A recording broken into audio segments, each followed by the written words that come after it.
Yeah, good morning again. Thank you for being here, for having me. It's a big honor always.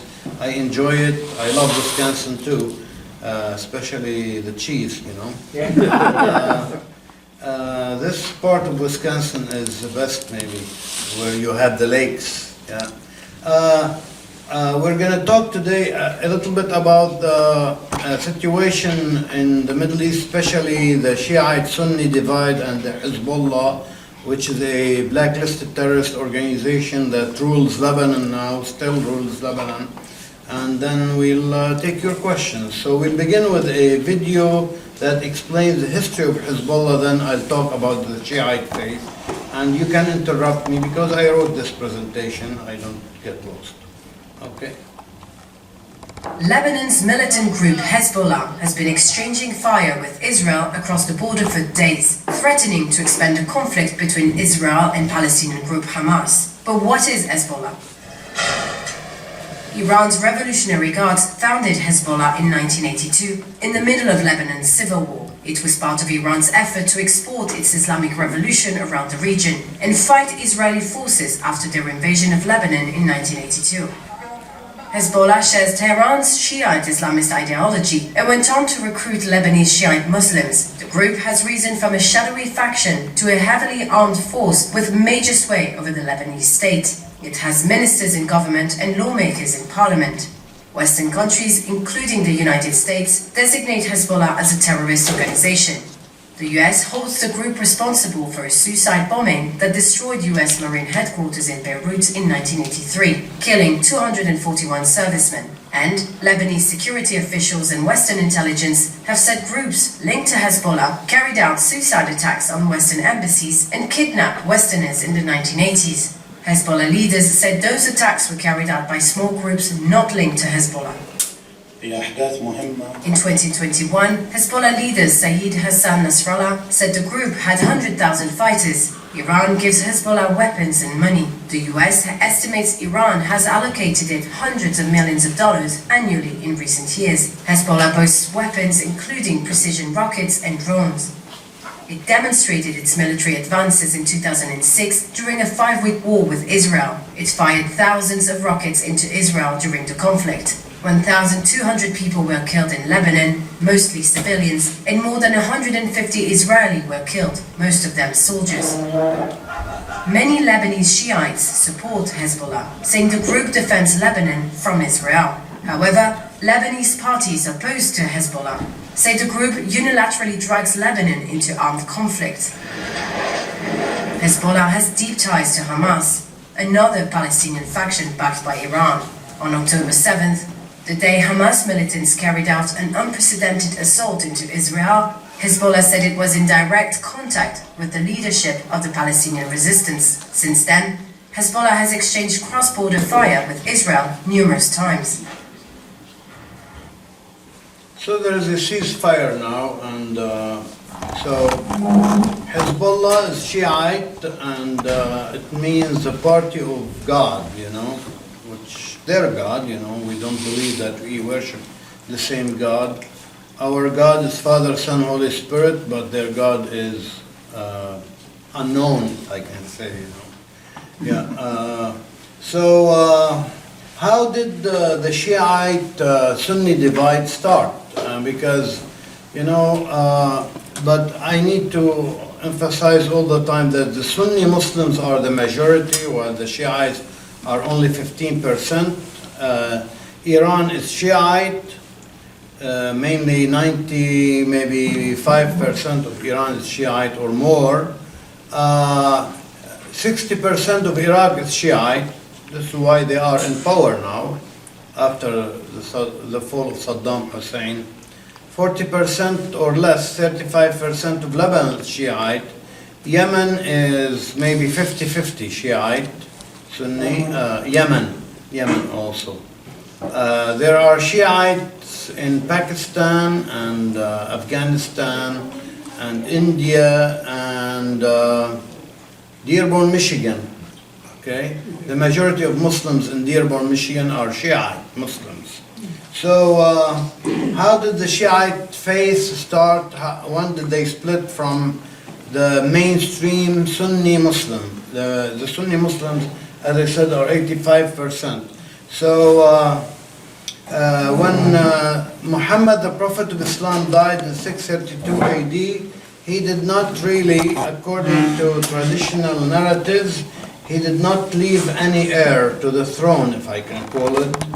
However, there was a problem between the community did not expect his death, and they kept him unburied for 3 days, and they thought he'll rise from the dead like Jesus. But he didn't. He started to stink, you know. So they buried him. He's buried in Medina, not in Mecca. Medina, you see, north of Mecca, where the red circle, he's buried there, okay? And they saved a spot for Jesus to be, when he comes back, to be buried. We'll talk about this later, maybe. So, so Muhammad was survived only by one daughter called Fatima. Fatima was married to his cousin Ali, the guy with the sword. This is just a painting, okay? And Ali and his wife Fatima, Muhammad's daughter, had two children, Hassan and Hussein. Now, Muhammad had two male children who died in their infancy. So he had 4 daughters, and 3 of them died in his life, and Fatima is the only one who survived him by 6 months. So he was very fond of his grandchildren, Hassan and Hussein. Okay? This is very important. You can just keep in mind the name Ali, which is the guy with the sword. We'll talk more about him. Ali, like Muhammad Ali Clay, okay, Ali, A-L-I. Ali was a notorious warrior and assassin. He was Muhammad's hitman. Yeah, if Muhammad was angry with somebody and somebody is criticizing Islam, the first choice is to send Ali to chop off his head, you know. So Ali was young. Muhammad was 40 when Ali was 6. So the difference is, 34 years between them, and he was like his son in a way or another, Ali's father was poor, so Muhammad really kind of took care of Ali's, provisions when he was young. The Shiites revere Ali a lot. We'll come to that. They believe that Muhammad, even though he did not bequeath the throne to Ali, but they claim that there were some narratives by Muhammad saying that Ali is his kind of heir, but Sunni Muslims deny them. So Ali's sword also has a name. So Ali is one of the braves of Islam, if I can say, and even they have a sword for him. Do you know what's the call of prayer? They call from the minaret. Okay, so Sunnis have a call for prayer, and then Shiites had the same call, but in the end they say Ali is a vice regent of Allah in the kind of in the end of the call for prayer. Okay, so there are differences. We'll talk about them later. But so as I said, Sunni Muslims say Muhammad did not leave any word about his successor, while Shiite Muslims say that Muhammad once said that Ali will declared that whoever is a friend of Ali is my friend, etc. So etc. So they think that meant Ali will succeed him. So we talked about this, all right. So when Muhammad died, the community was divided. They didn't know what to do, because if a king dies, you just get another king. But when a prophet dies, where can you get a prophet? He was the head of the community. So the Muslims were in disarray, and some of them said we should revoke Islam because the founder of Islam died, you know. However, his father-in-law, Abu Bakr, and his first companion said, listen, if you worship Muhammad, Muhammad died, but if you worship Allah, Allah never dies. And the leaders of the community thought he's a wise man, and they told him to succeed Muhammad in leadership. So Abu Bakr was an old man, but he ordered all those who revoked Islam to come back to Islam, and whoever did not come back to Islam was killed. So he killed something like 10,000 people according to Islamic narratives, okay? Those who revoked Islam so, you know, Islam is 5 pillars, okay? One of the pillars is giving tax to the community, which is, they call it zakat. It's not almsgiving, more than that. So some people said, we'll do everything, but we don't want to give money, you know, because we had an agreement with Muhammad. Muhammad died. So he fought them and killed 10,000. So Abu Bakr had an assistant called Umar. Umar succeeded him after 2 years. After 10 years of Umar was stabbed to death by a Persian prince convert. Later he was, so on his deathbed Umar said, I'm going to solve the succession problem. He appointed 6 people as a committee, and he said, choose one. Okay, they chose one of their older people, and he was Muhammad's father-in-law too. Muhammad had many fathers-in-law because he married 9 at the same time and 11, you know.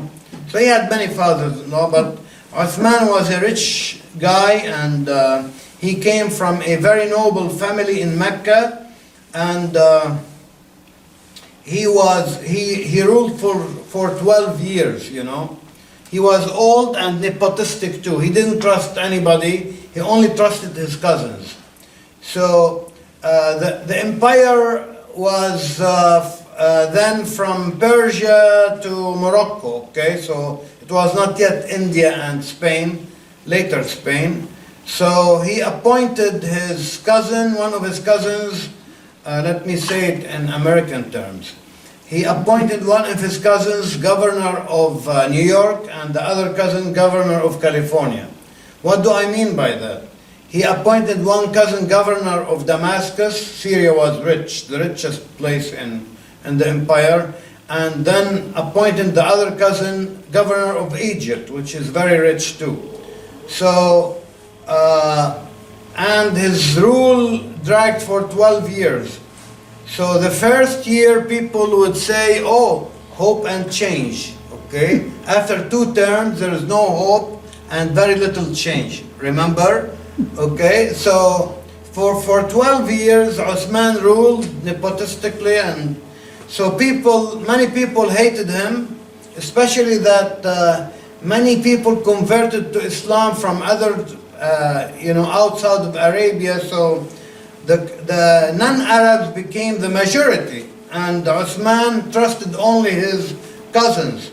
So they saw that he needs to be more just and give away more power, and he refused to succumb to their request, and so they put his home under siege.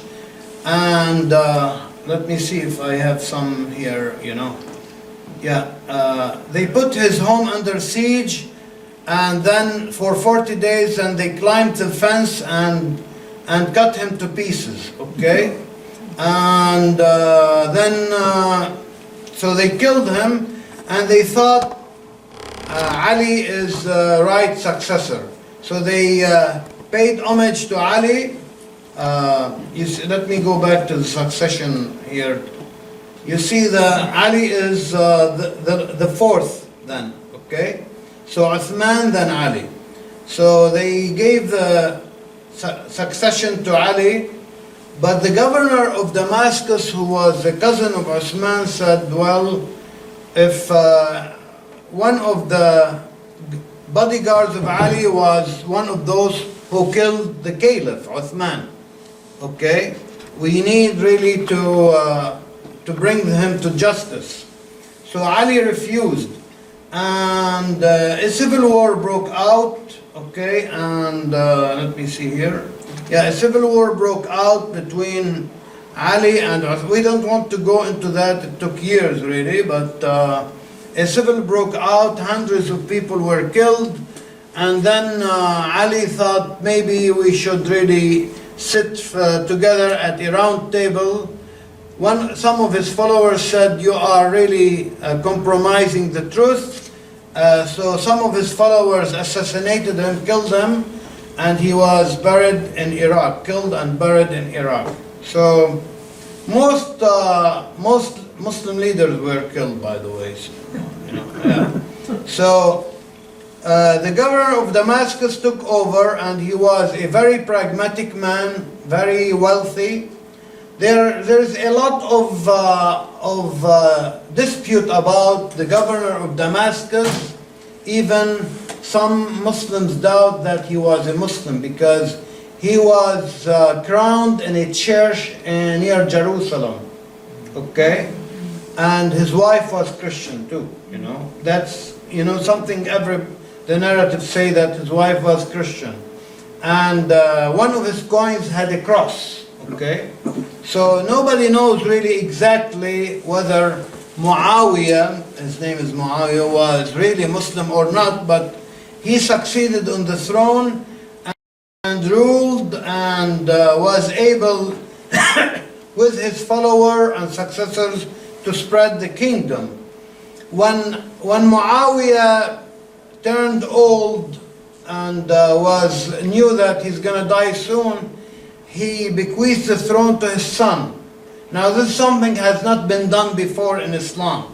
So Hussein, Ali's son, rejected the appointment of, are you following? Because a little of details, Ali, the guy who was killed before, and his son Hussein, this is a very important name too, said, I'm not going to recognize the new successor because it's really a blood succession. This was not done in Islam. Usually in Islam, the leaders meet and appoint the wisest and usually an older man, Arabs used to respect white hair a lot. They won't really choose a young man, So Hussein rejected the succession of the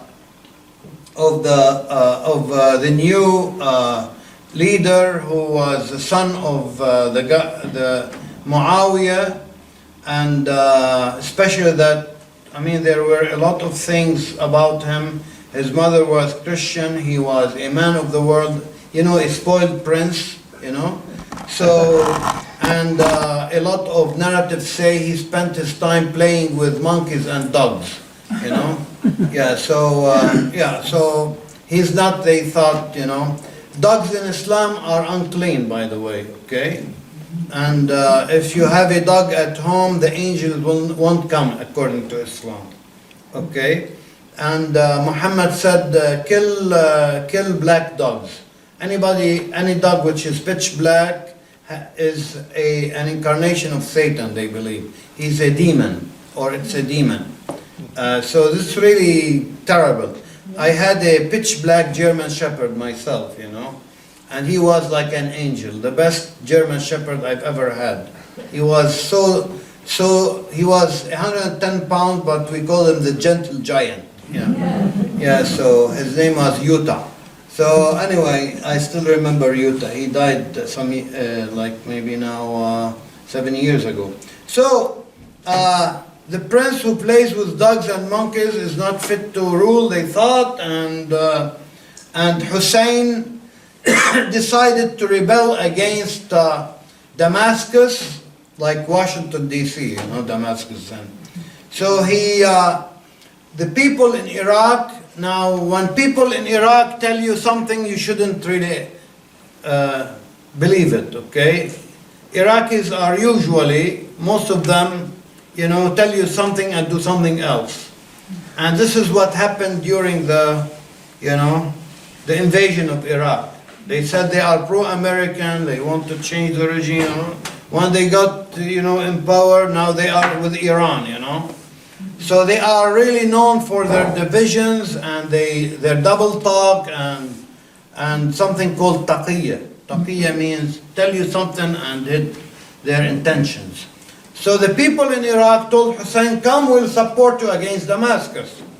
So the poor guy left, Arabia, Mecca, and went to Iraq, and then there found out that the people were liars, and the army came from Damascus to fight them, and he had only 110 people. It means his family and entourage, if I can say. So they got him, beheaded him, and sent his head to Damascus, where they played football with. Soccer. Yeah, and let the cats eat it, So, very vicious, The history of Islam is very, very, if I can say, bloody.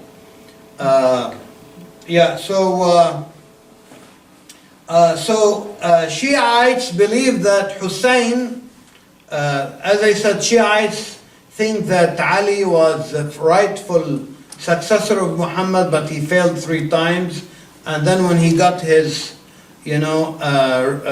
rule, succession, he was assassinated. Then when Hussein tried to rectify history, he was killed again. So Hussein and Ali are buried in Iraq, okay? You can see where it's Karbala. It's the holiest place in Iraq, in Shiite Islam. And for Shiites, the death of Hussein could be kind of likened to the death of Jesus on the cross for us. They believe, even though it's a different way of thinking, but the martyrdom, they say, of Hussein was a kind of attempt to rectify history. Now, there are different shades of Shiites. Some Shiites believe that Allah was incarnated in Ali, and then later in Hussein, okay? And these are called Alawites. They used to rule Syria, okay? Alawites, you've heard the word Alawite. So the last thing you could think or imagine is that Alawites believed that Allah was incarnated in Assad, the guy who ruled Syria, Now the incarnation they talk about is not the incarnation, there is another word in Arabic. It means that he dwelled, not incarnated. It dwelled in Ali and Hussein and Assad, the ruler of Syria, you see? So anyway, as I said, there are Shiites who are different, extreme radical Shiites who believe that Allah dwelled in Hussein and Ali, and some Shiites say no, they were just human beings like us, but they had holy blood, sacred blood, because they are descendants of Muhammad, the Prophet of Islam. So basically, today the difference between the Sunnis and Shia is that Sunni Muslims believe that anybody can rule the nation, while Shiites say no, he has to be a descendant of Muhammad, the Prophet of Islam. What is the sign, outward sign that we see today that shows us that the leader claims that he is a descendant of Muhammad is the black turban? Okay? So like the leader of Iran, who is Persian, not Arab, claims that he's a descendant of Muhammad, which is ridiculous, right? Yeah. So Shiites revere Hussein and Ali, and they enact every year. Shiites enact the death of Hussein in different towns all over the world. Recently in Toledo, Ohio, Dearborn, Michigan, London, Sweden, etc. So they make a mock play, and they kind of get somebody to play the role of Hussein, somebody to play the role of the assassins, and they mourn by shedding blood, their blood, So they cut their head with a razor and then hit their head, and to show that they are really mourning, Yeah. So this is, they call it Ashura because it's the 10th day of the month, a month in the lunar calendar. Okay? This is Pakistan, other places. So I always think it sounds like in Philippines they enact the crucifixion. You've seen that maybe, like they have a procession and they crucify somebody, the mock crucifixion, So the Shiites, I think, took this from Christianity, and this is why you have that, the idea of sacred blood, and so they believe that Ali, who was the first Imam, means leader, or leader in prayer and leader of the nation, okay? They believe in 12 infallible Imams, okay? Shiites. The first one was Ali, and the last one, called Mahdi, disappeared in 868. So Shiites believe the last Imam disappeared and he'll come back. He's still alive. Okay, he'll be more than 1,000 years, right? Now. Yeah, that he is still alive and he'll come back to lead Shiites to victory over Sunni Muslims. Okay? Now Shiites hate Sunni Muslims more than they hate Jews and Christians, by the way. Okay, you should know this. Okay? What did you say? Shiites hate Sunni Muslims more than they hate Jews and Christians. Okay? Because they believe that Sunnis are their arch enemies. Okay? So the Mahdi is a messianic figure. They took this from Christianity, that he'll come back. He disappear and come back. And he will come and really lead the Shiites to victory, and they rule the earth. Okay? And they have really something like, it's not icons like the Greek Orthodox and Catholic, but they look like icons, and they sell them really, in Shiite mosques.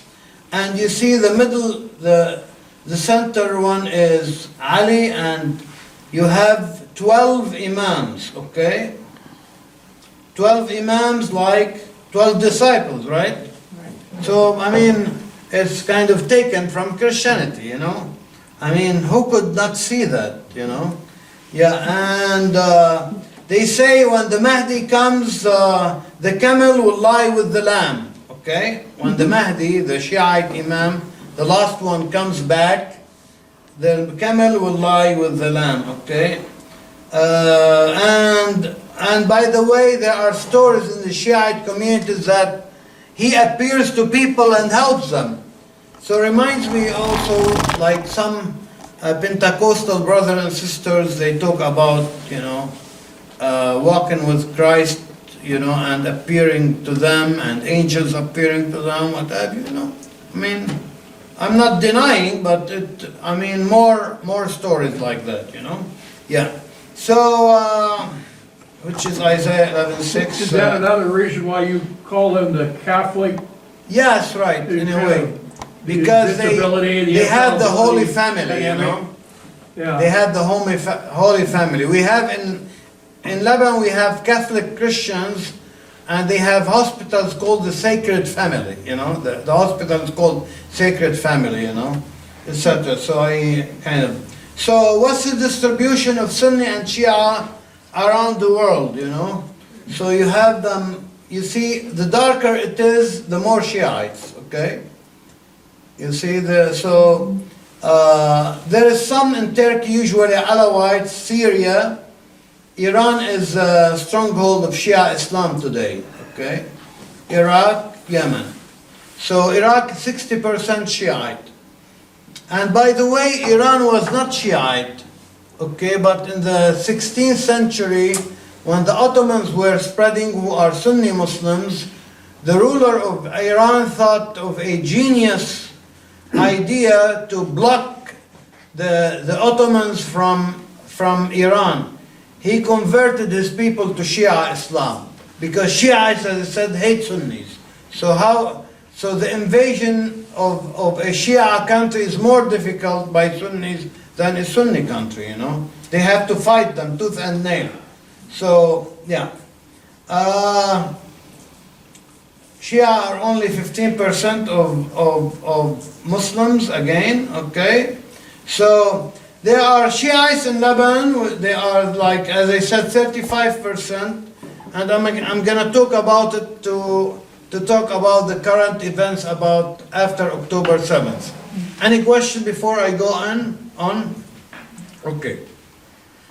The Shiites are more militaristic, the more conquering kind of attitude.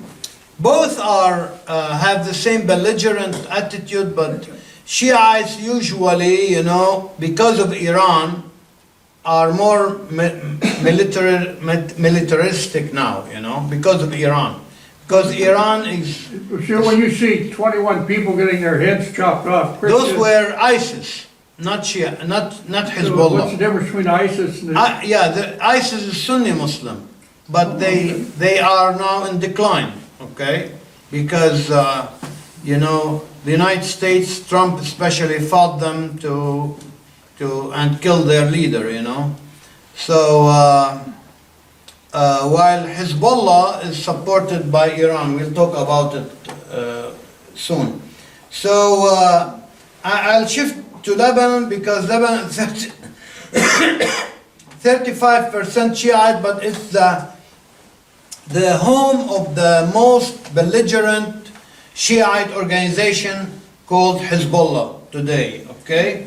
And we'll talk how Hezbollah again rose to power. Lebanon is mentioned in the Bible many times, okay? And Lebanon is mentioned in Isaiah. And Lebanon, when it talks about the mountain of Lebanon, is the symbol of piety, especially the cedars of Lebanon, okay? Yeah, and Lebanon was the home also of, and is the home of the Catholic Lebanese Christians who are called Maronites. Anybody has heard of the term Maronite? Maron was the patron saint of the Catholic Christians in Lebanon. Maron was a monk in near Antioch. He died in 410 AD. And Maron, he did not recognize some of the Nicene articles in the Nicene Creed. The Council of Nicaea was held 325, okay? And Maron, which was a monk near Antioch, he did not recognize some of the articles of the Nicene Creed, and his followers went to live in the mountains of Lebanon to hide from the persecution of other Christians, because when Christians came to power in, if I can say that, remember Constantine lifted up persecution from Christians, and he declared Christianity one of the religions of the empire. So Christianity started to spread, and some of the heresies were kind of fought too, you know. So Maron was a heretic monk, and his followers fled to the mountains of Lebanon to live in those mountains away from other Christians. So whenever you see like people living in isolated areas like the Mormons in Utah, okay, I mean they kind of lived in those, they were desolate then, you know. I like some of the places, you know. There is a Bryce Canyon, looks like the Grand Canyon, actually, very beautiful. But without modern technology and not war, it's difficult. So the Mormons chose Utah, and the Lutherans chose the snowland of Minnesota. Right? Yeah, right, yeah. So the Maronites were separated, did not join the Catholic Rome till 12th century, so they had their own patriarch, 685, they called St. John. And let me go quick here. So after World War I, okay, something I did not mention, I was jotted as a note in the sermon, that the Ottoman Empire persecuted Christians, okay, and they killed 2.2 million Armenians, okay? You know who are the Armenians, right? Armenia was the first Christian country, by the way, okay? And it's like north of Turkey.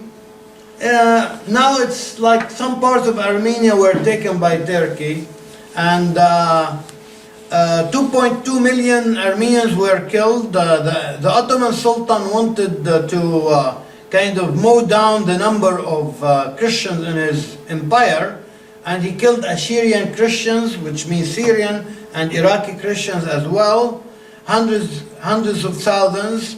So after World War I, the Lebanese, who also 25,000 of them were killed, Lebanese Christians, they thought that they will go to Versailles and ask for a Christian country, like Jewish state, Christian country, to be Lebanon. But later the French and the British denied them that, but they installed, they gave them the power in Lebanon. And they created what they called Greater Lebanon. I mean, Sykes, and let me go back. Sykes was a British officer, Picot a French diplomat, and they divided the Middle East after World War I between them, and they got new countries like Iraq, Syria, Lebanon, Palestine, and Jordan, and they created what's called Greater Lebanon. As I said, Lebanon used to be the mountain range. Now Lebanon became the Greater Lebanon, the state. So you have mostly Christians, and here Sunni Muslims, and the south Shiite. So they joined them together and they called it Greater Lebanon, and they installed a Christian president. So it's by mandate and constitution, you cannot become the president unless you are Christian, until today. So it's the only country in the Middle East where you have a Christian president, okay?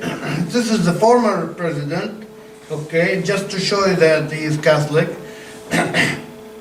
But with the problem, the issue of Palestine, Palestinian fighters and militias came to Lebanon and settled in South Lebanon, and they started to shoot at, let me go quick here. Sorry. Okay. No, but I want to show that Lebanon is a diverse country. You see, you have Christians and Muslims. You see this maybe picture on the beach shows that Lebanon is mixed, you know. You have both, you know. Yeah. So Christians and, it's really a kind of different country. You see, I mean, during the war people have fun, you know. So, and if there are postcards like that, you know, from the 60s where Lebanon was the Paris of the Middle East, you know. In Lebanon, you can ski and swim in the same day. You see, You can see the snow-clad mountains, and Beirut is down there, you know. So anyway, so with the Palestinian problem in 1948, 47 actually started.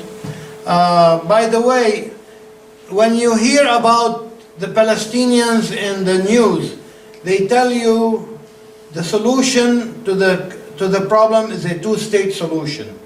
Palestinian and Israeli, right? This is what they say. Okay. But in 1947, the United Nations declared a two-state solution. Israel and Arab state.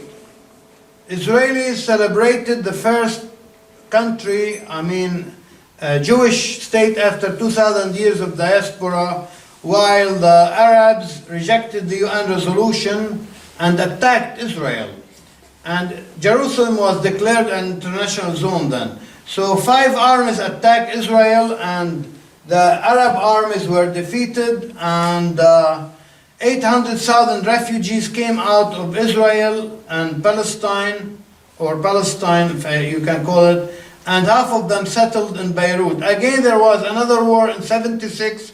They tried to crush Israel. It failed, and thousands of Arab soldiers were detained or imprisoned, and Israel became what we know today. Okay, so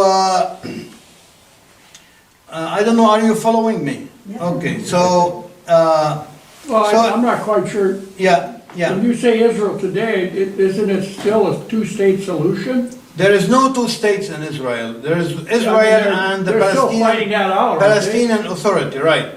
Yeah. The Arabs want two states. Now, actually the Arabs want to wipe out Israel, okay, of the map. This is really frankly, okay? But usually they say in the media, we would like a two-state solution, okay?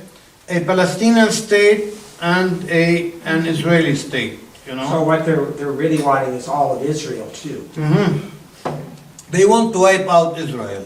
So if you have Israel is a small country. If you create a Palestinian state, they can be in Jerusalem or Tel Aviv in 2 minutes. Okay? If you give them jet fighters, they can be in Tel Aviv in 2 minutes. So it's ridiculous. So anyway, so after 1967, the Arab countries decided that they cannot wipe Israel off the map. The only thing is to launch terrorist attacks against it. They supported Arafat, and they started shooting at Israel from South Lebanon.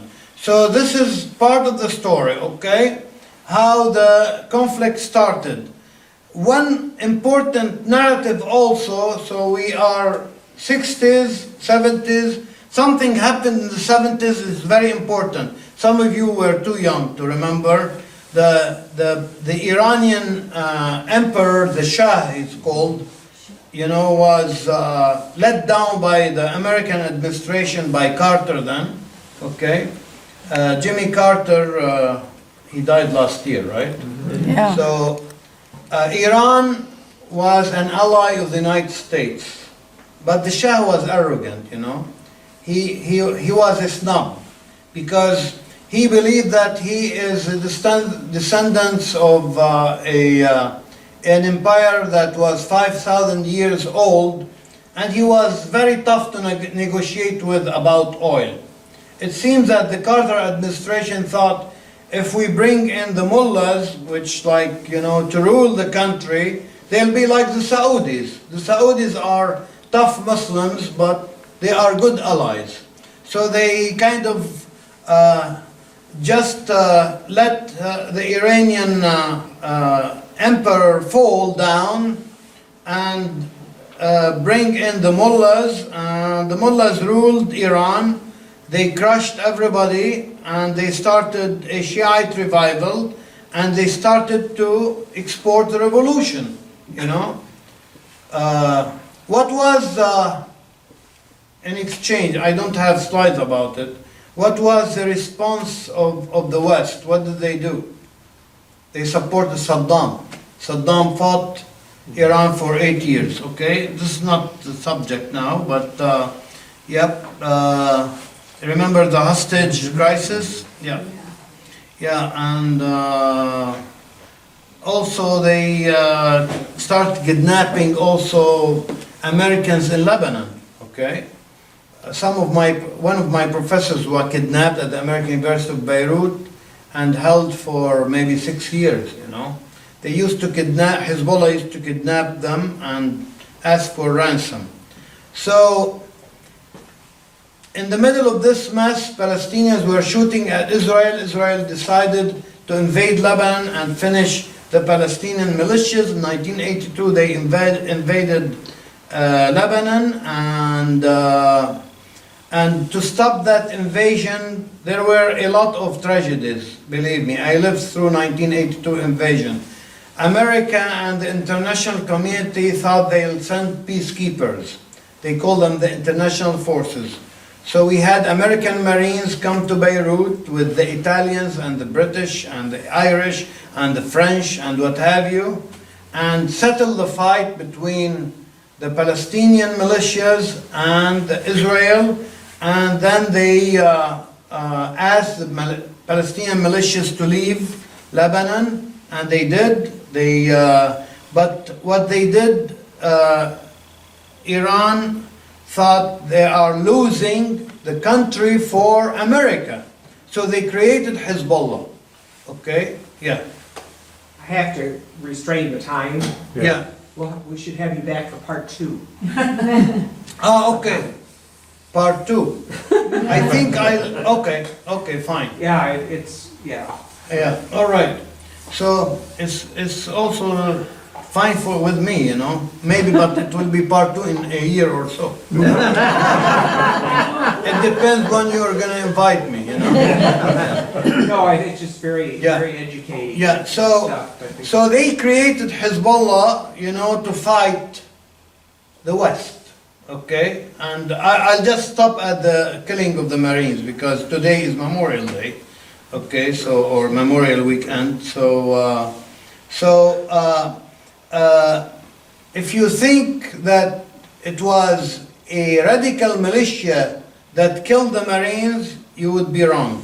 It's really it was the axis of evil, Iran, Syria, and the Soviet Union. Okay, and before killing the Marines, also they bombed the embassy, the U.S. embassy, 1983. My uncle was a guard there, and he was blown to the shore. It was on the shore. He survived miraculously. He said he didn't see any truck go through. My uncle was hard on the bottle, so maybe he was drunk. I don't know. You know. Okay. Yeah. Yeah. Anyway. So, and then after that, there was the first suicide bombing in the Middle East. 243 Marines were killed, American Marines, and 58 French Marines were killed. Okay, 2 bombings, one against the Americans, one against the French, and Reagan asked the U.S. troops to leave, to withdraw. He was in an election year, and he thought that the Marines or the U.S. troops in Lebanon are a losing horse for him in the elections. So I met the former president of Lebanon in 2004. I was editor of the Middle East desk at the Daily Star, and his name was Amin Gemayel. He used to play tennis with Reagan. So when Reagan passed away in 2004, the newspaper asked me to go meet him and take some personal stories about Reagan from him. And Amin Gemayel, the former president of Lebanon, said he was like a father to me. He considered me his son. We used to play tennis together. But when he pulled out the Marines, he let us hang and dry, because the government collapsed in Lebanon, and Iran and Syria and the Soviet Union took over. And he said one thing, I'll finish with that. He said, if America crushed terrorism, then we would have, nipped it in the terrorism in its bud, that in 1984, 83, 84, and maybe we wouldn't have had 9/11. Okay? Wow. Yeah. Well, thank you. Well, thank you. Yeah. I mean, this takes 3 hours usually. So. And, I mean, so, yeah.